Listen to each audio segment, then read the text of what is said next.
আসসালামু আলাইকুম। আজকে নিয়ে আসলাম বেলপুরি রেসিপি। প্রথমে আলু বসিয়ে দিলাম, সাথে দিয়ে দিলাম একটা ডিম। আলু সিদ্ধ বসিয়ে দিয়ে একটা পাত্রে দিয়ে দিলাম একটুখানি তেল, লবণ আর ময়দা একসাথে মিক্স করে নিলাম। একটু মেখে জুড়ে জুড়ে করে নিলাম। বেকিং সোডা দিয়ে মিক্স করে নিলাম। পরিমাণ মতো পানি দিয়ে দিলাম। মেখে রেস্টে রেখে দিলাম।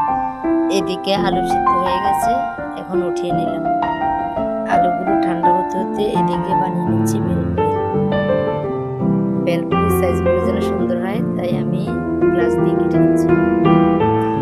কেটে সবগুলো একটা ডালায় রেখে দেব। আমি অফ ক্যামেরা সবগুলো বানিয়ে নিয়েছি। এবার সবগুলো তেলে ভেজে নেব। অফ ক্যামেরা সবগুলো ভেজে নিচ্ছি।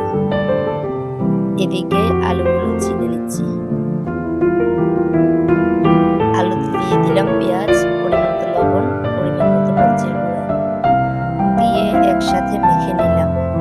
যেহেতু আমরা ঝাল বেশি খাই, তাই আর একটু মরিচের গুঁড়া দিয়ে দিলাম। আর একটু টেস্ট বাড়ানোর জন্য দিয়ে দিলাম অর্ধেকখানি ডিম।